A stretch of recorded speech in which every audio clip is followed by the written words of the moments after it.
wish you had a stronger local community? Good evening and welcome to the first of our Bedrock interviews, where we sit down with our contributors over a cup of tea to get to know them a bit.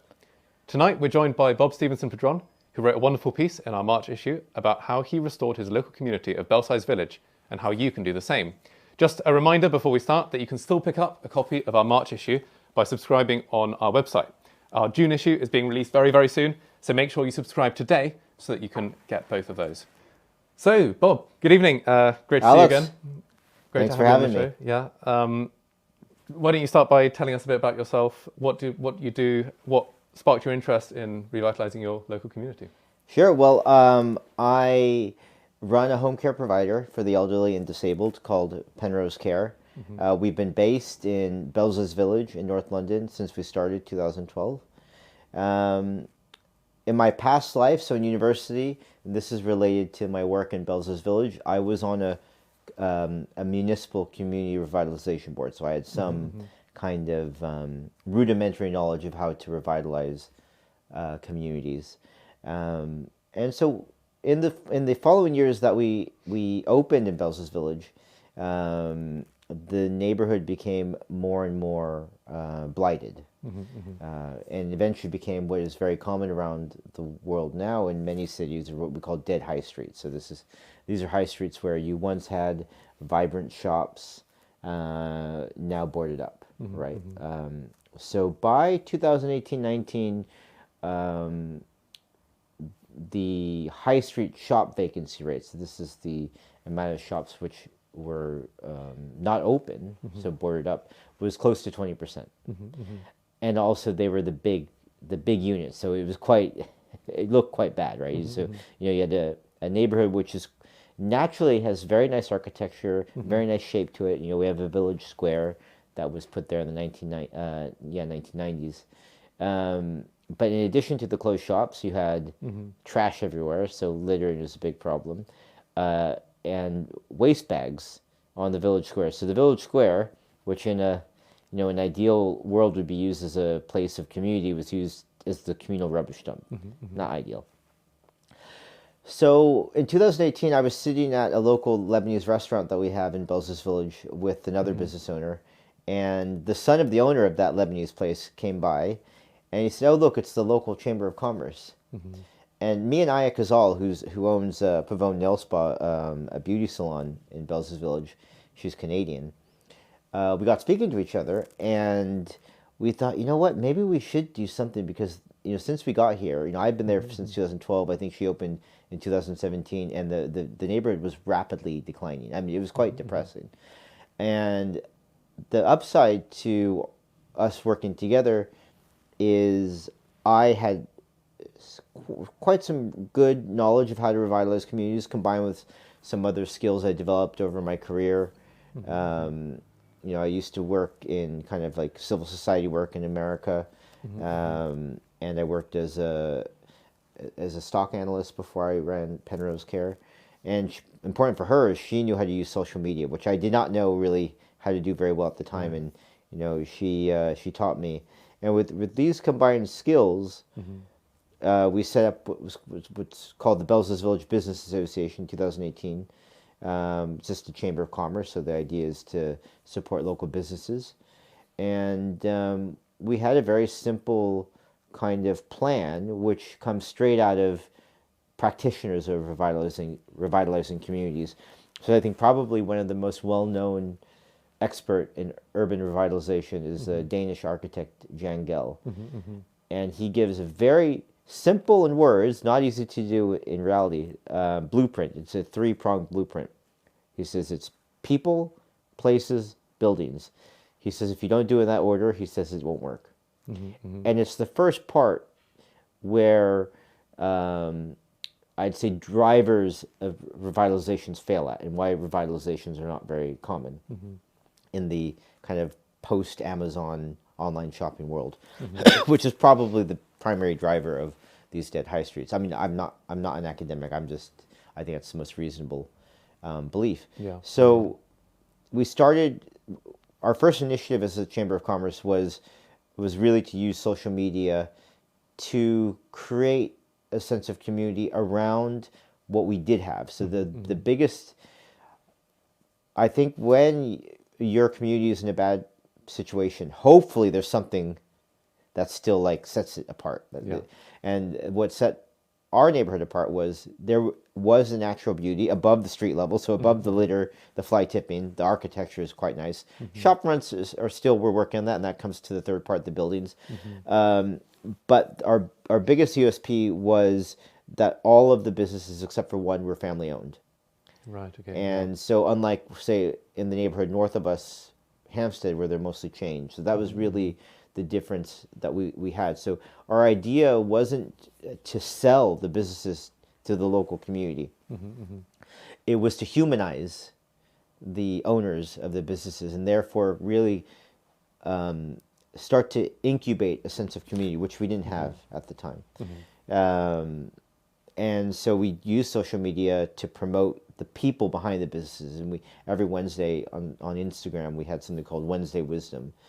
And back then in 2018, we're very lucky we did it then, because back then if you posted something on social media, the organic reach was quite high without paying. Now you really have to pay to get an organic reach or go viral somehow. But back then, if you posted something, a lot of people saw it. And to survive, all we really needed to do was to attract the residents around Belsize Village. And we're very lucky in that there's some very affluent neighborhoods bordering Belsize Village. You got Hampstead to the north, you have Primrose Hill to the south. So even just a few people from those neighborhoods coming down to shop in Belsize Village would help stop the business closures. So that was 2018. I believe it was by the end of 2019, one of the longest serving hospitality managers in the village, that was Oliver's Village Cafe. They'd been there for a long time. The manager at the time, Sophie, she said, by then you really started to feel the impact of our social media campaigning, which, like I said, the goal was to really create a sense of community. And that's what really amplified the kind of second, and now we're at third phase. The second part was places. So that was beautifying and utilizing our places, and that part started really amidst COVID. So during lockdown 1, me and Aya, at the time we were just the only 2 officers of the association. We were approached by a local resident who knew who we were because of all the social media campaign we had been doing, and said, it's amazing how you guys stabilize as a community. You're obviously people can do something. He said, I have an idea for an outdoor dining scheme, which eventually would be called the Belsize Village Streatery, which was going to be 40 tables on our village square with 80 seats to open July 4th, 2020, after the end of lockdown 1. It was unique because before the end of July 2020, you couldn't have an outdoor dining scheme on public land lasting more than 14 days. And that it only was because of the Business Plan Act 2020, which became effective the end of July 2020, that we were able to extend that scheme more than 14 days, and why we became the model for these outdoor dining schemes outside of Belsize Village. And so to get that dining scheme up was really the impetus to do phase 2 of the revitalization, which was beautifying the places, because you couldn't have people dining next to a rubbish dump. So I set up a scheme called Clean Belsize Village. I'm not going to go into the specifics unless you want to speak how I got rid of this rubbish mound. But what I can say is whenever we as locals would complain to the local council about this rubbish mound for like the past 10 years, they always said it was impossible to get rid of it. They didn't know how to get rid of it, blah, blah. So I got rid of it. I got rid of the rubbish mound. With the council's permission, I set up kind of basic waste infrastructure. So we got 4 Euro bins for the community, so that the businesses can put their waste in these bins rather than the street, because by putting them on the street, the foxes would rip up the bags, and that was contributing to a lot of the litter that was there. In addition, we campaigned against littering and fly tipping. I can say in 2025, fly tipping is not really an issue in Belsize Village anymore. Littering still is. Littering is a really hard one to go after. It's a lot less littering, but littering is a persistent challenge. So we then beautified the neighborhood, and we really built off of the community building from the 2018, 2019, early 2020 by setting up a group of volunteers from the residents. So as setting up the outdoor dining scheme, we had to create counter-terrorism barriers, which are planters, some very beautiful planters, which are still well maintained 5 years on. We appointed a local resident, Jane Lyons, to run those volunteers.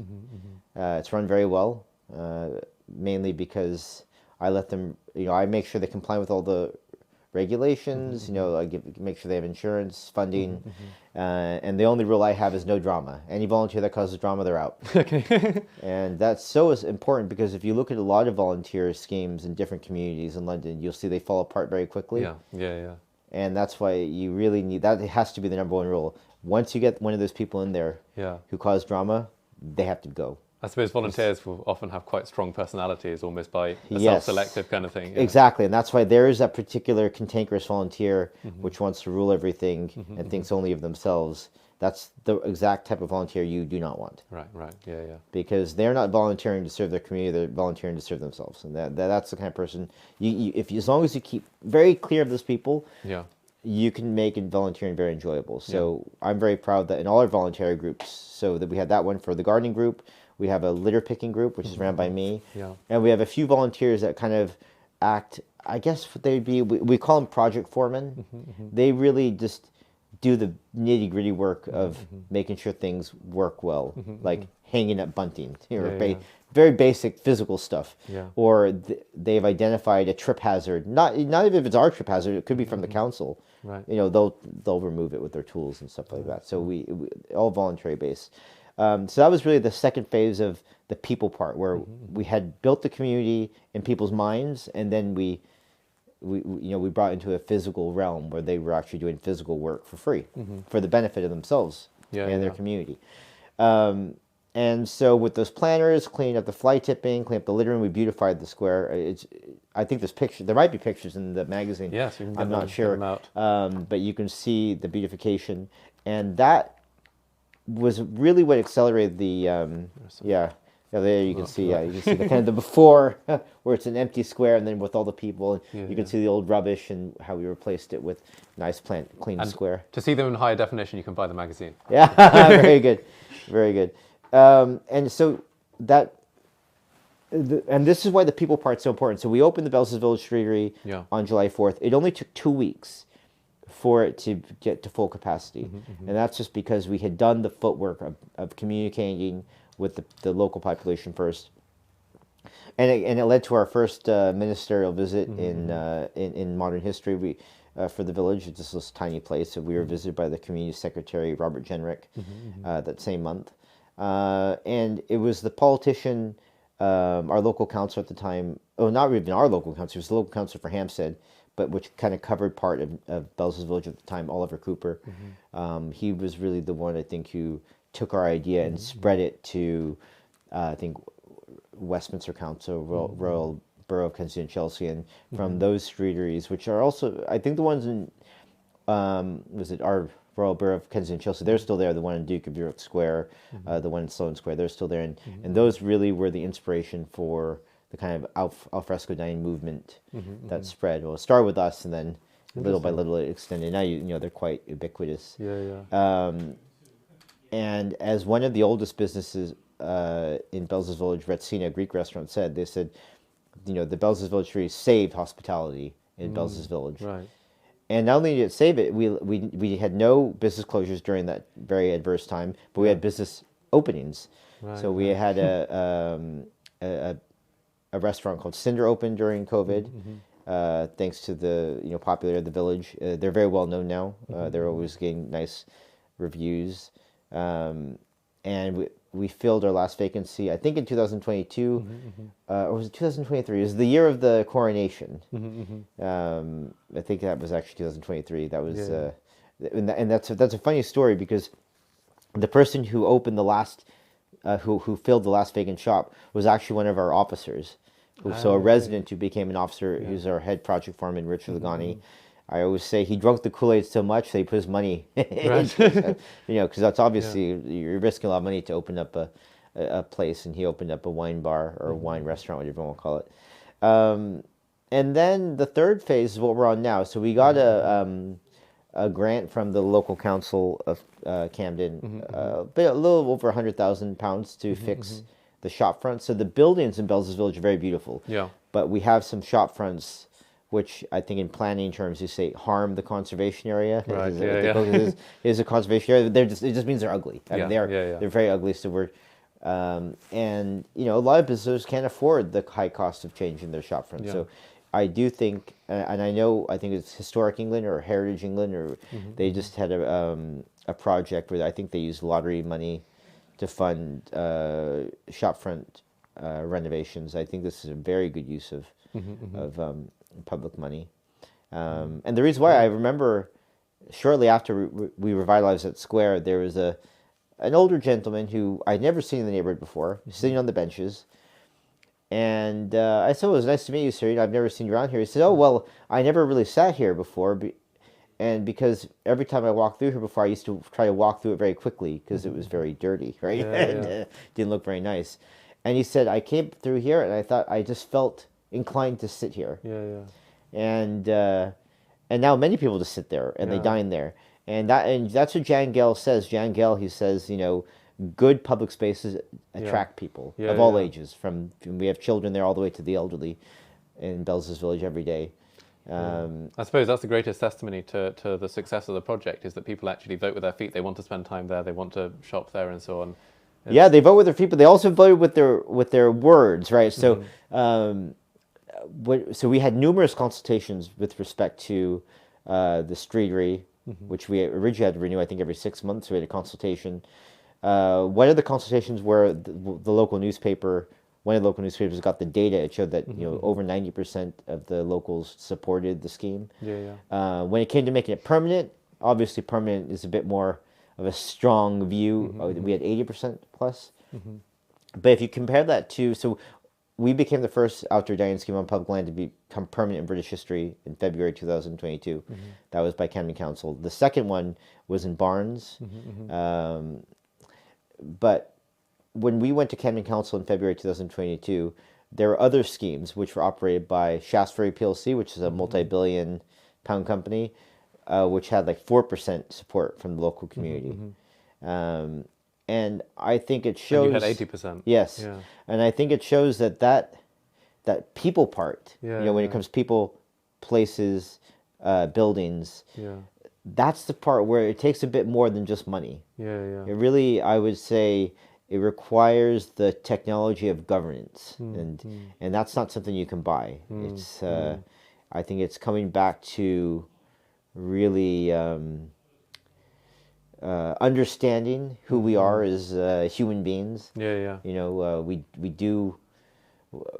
are a social organism, which is has a mind for organization and hierarchy and politics. And I think if you want to galvanize your community, you need to understand that part, which is obviously something that even billions of dollars can't manufacture. So you do need that kind of technology of governance to get the first part right. But I suppose, I guess that takes a lot of effort, especially as individualized a society as ours, especially in somewhere like London, where often people will get up, go to work without really knowing who their neighbours are and so on, to try and kind of break those barriers and create a more sort of community-based approach is a lot of effort. Is it worth it? It's definitely worth it, but it's very hard. To go through the drama we had to, me personally had to experience without pay, because I'm doing this as volunteer, from 2020 to 2022 when it was most fierce, the drama, whether it was from the local authority who initially was opposed to a lot of our schemes. Now they're like the biggest fan, or a very small number of kind of what I would call feral opposition. That was hard, but these things are not very common. In February we were visited by a town center revitalization expert, and he said, outside of developer-led high street revitalizations in the UK, he knew of only 2 cases where they're more kind of grassroots done. He said it was this other one was a council-led. It was Altrincham, I think, near Manchester, and Belsize Village. So it's very uncommon, and I think the key to our success is really the fact that as an organization, We're a benevolent, selfless organization. I mean, we aside from Rich now, who owns a well, actually I as well. So them two, they do have like retail facing businesses, but they do actually directly benefit from our work. I don't, because I do elderly care. Our clients are not often in our local area. You know, but we're quite selfless. So we're doing this because we genuinely love our community, and it's because we've actually kind of channeled that love into something productive. We love it even more, right? You know, because now there's so many more people that we meet every day. I mean, every night I go to Belsize Village now, I think I meet a new person. And probably my favorite, we have many great quotes from the local community since the revitalization, but one of my favorite was said in 2021 by a lifelong resident named Mike McHale, who was one of our members because he owns a real estate agency there. He said that, and this is 2021, he said that I had met more people in the past year, so this is 2020, 2021, than the previous 35 years combined he had lived there. Right? And that really is special because, you know, he said there was never really a sense of community before, and now there is. And I think that's really what we need as a society to kind of really work on. I say we need, you know, we succeed because we probably were effective in the technology of governance. How we train more people to do that, I don't know, because it's almost non-existent. But from our local authorities all the way up to, you know, the Prime Minister's office, I mean, the effectiveness of government is very low. But I suppose that it's hard. It's a kind of philosophical problem. Is that people don't really care enough about it to really sort of put so much of an effort into doing it. You mean the actual people in government, or? No, the local people sort of who might think about revitalizing the community. I agree with you. I mean, there is this sociologist in America, Robert Putnam. He wrote a book called Bowling Alone, and he talked about the erosion of social capital in the America and how it was leading to an individualistic society in which really nothing gets done. Right? I mean, Belsize Village is a good example. That rubbish mound on the square was there for about 10 years, 10 or more years. The fact that no one in that time, whether from the council or the community, thought, this is not good to have a rubbish mound in your village square. That's a real indictment of the ineffectiveness of our society, a real indictment. And I know before we sat here, I was telling you in the other room about why in our Clean Belsize Village program, I really focus on the nitty gritty of lack of discipline in the community. So when people, rather than, you know, we have 3 litter bins on the village square, but sometimes rather than use the bin, someone will put a napkin in the crack of the bench. If I catch them, you know, they'll have I'm very polite with them at first. You know, I'm always very polite, but if they want to get aggressive, well, you know, I'll make sure they know that behavior is not allowed in Belsize Village. You know, or if they put a beer bottle on the utility box rather than the bin, you know, that kind of stuff needs to be addressed. Or playing your phone on the speaker in the village square, disturbing everyone else. No. Why is that so important? Those kind of little things that surely people could say, but it's just a tiny little thing, like someone's leaving something, it's just a small act of carelessness. Why is that so important for the revitalization? Well, really, because they're symptoms of underlying, I would say, lack of development in people's character. Right. So you have to think, if there's a bin right there, right, like really, just lean over like that, and I decide to put my trash in the bench crack instead. I mean, what does it say about me? It means I'm selfish. I don't care about others. I'm lazy. I have no discipline.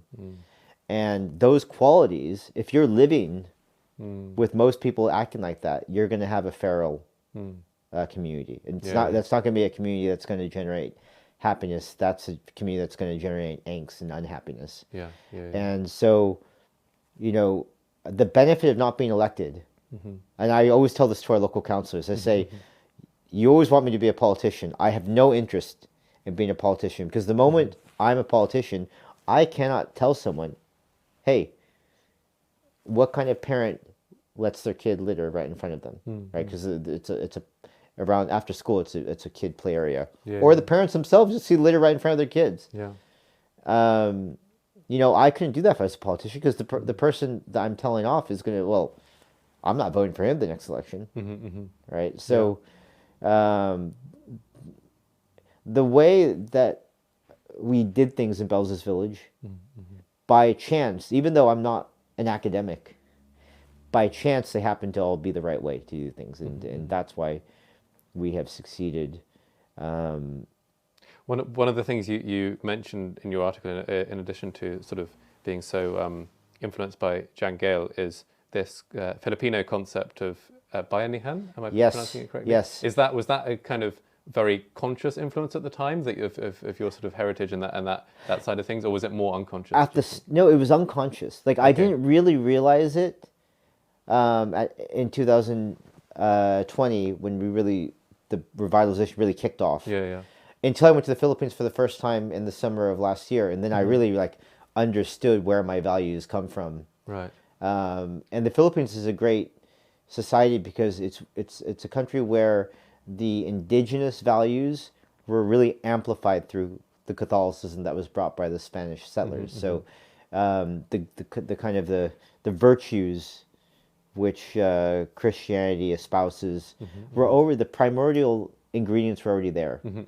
In Filipino society, the idea, the bayanihan means that we're one. The community is one. So we work together is about the idea of being on a boat together and making sure we all get to the next the next island and don't die. And that really is something that my grandparents clearly instilled into me, because they were from the Philippines. And I realized that this is why probably I cared so much about my community, regardless of the hardship it caused me. I mean, I have a full-time job, but running the community is also a full-time job, and I'm not paid. And I really get, I deal with the granule issues of the community, because I don't know if, well, I'm assuming, well, actually, no, I do know this is the case. In most communities, there's just no governance. Right. So if you solve the local population's problems, they're going to come to you. So I get presented with the amount of times I get complaints about dog fouling. Okay, well, I also run our volunteer litter picking crew. I have at times been picking up litter at 6:30 in the morning. I've never caught anyone dog fouling. I see it, but I don't catch him. I sometimes pick up litter after midnight. I have never caught anyone dog fouling. It's one of those issues where it happens, but catching those people is next to impossible. And that's where it comes back down to discipline, teaching people discipline. It's going to be far more effective to teach people discipline in school, to say, well, actually, if your dog poos on the pavement, you got to pick it up, than having enforcement officers going around and looking for these offenders. We're very strict with our local businesses, so we ensure that people always keep noise down after 11. But sometimes I get complaints before 11 of people thinking that a business is going to be loud after 11. So I deal with that. And that's quite nice, because we have quite well-behaved businesses. They do get a bit upset when I say, oh, such and such said, can you please make sure you stop at 11? And they always will, well, we always stop at 11. But it's those kind of things which I'm very happy the residents present me with these granular problems. But I mean, if I was just being purely impartial about it, it's obviously a bad thing, because these are obviously kind of the roles of the public authorities, which they're just not doing. But this sort of buy-in that all these people in Belsize Village seem to have now, how do you create that, especially I suppose in Philippine society, where it's much more of a common thing, maybe it would be easier to do that. But in Britain, where sort of everybody has their little house, their little job, they're just going about their daily business, how would you create that kind of sense of community out of nothing, so to speak? I suppose maybe you just need a couple of people as catalysts. You do need a couple of people as catalysts, but you also need to do things in a way so I said we are a benevolent group, right? And we're a selfless group, but people need to know that it's quite fine for us to know it ourselves. But you really need to live your selflessness, right? So the way I do it, and this is why it's very hard for people to kind of argue with me when I ask them not to litter, because I'm the one picking the litter up. You know, and I always make sure I dress in my work outfit. You know, I'm out there with the tie. I was even mentioned in the Financial Times not too long ago, not by name, but there was a guy who was sitting at Cinder, I think before or after a play, and he said he saw this, you know, very well dressed gentleman picking up litter, and that's me, right? Yeah. And so it really comes back down to really what I would say probably our best heritage in Western Christendom is having these servant leaders, which obviously comes from Christ. But you need to show it. So the fact that I'm the head of the Chamber of Commerce, doing the lowliest job that no one else wants to do, really proves to people, hey, we're not in this for our own benefit. We're in this because we care. And so when I tell someone something, it's not me telling them because I want to say, oh, I'm the boss, please don't litter. I'm saying it, I don't want you to litter because I genuinely want this place to be clean. So I think I think that's how you break through the cynicism. Right. And the West is very cynical, right? Very cynical. People are so cynical. People have really built fortresses around them. Well, fortresses where they invade people with their headphone without their phone without headphones, right? So they are invading people's space, but really people have put fortresses around themselves, and I think the only way you can break through that is really just to do something which is so. I mean, the amount of times people comment to me, ask me like, you know, they've never seen someone so well dressed picking up litter. It's one of those things where you really need to kind of shock the brain to pull people out of their cynicism. And lead by example, I suppose. You're showing by your actions, again, kind of voting with your feet. You're showing you care about this place, that you're going around, you're doing this, and you're almost inspiring other people to join you. So it's lead by example, and then it's two, you do need to build credibility. So you do need to actually be effective. Right. And I think the reason why we have been effective is we actually focus on delivery. You know, we really focus on how would I describe this? We're like artisans, right? So we have a craft that we're making, which is a nice community, and we really, you know, really will go down to the tiniest minutiae to make sure that we do that right. Down to picking the right volunteers, and that's key. I mean, having the right volunteers is absolutely essential, because you need people who are not drama-inducing and are consistent. So our gardening group, which has been around now for 5 years, a lot of the original volunteers from 2020 are still there, and they still go out every week. You know, and so it's all about the people. It's the people who really drive the thing. And they ensure that we succeed, right? So they're the ones that make sure, well, and me, right, that the community is clean. So it's inviting.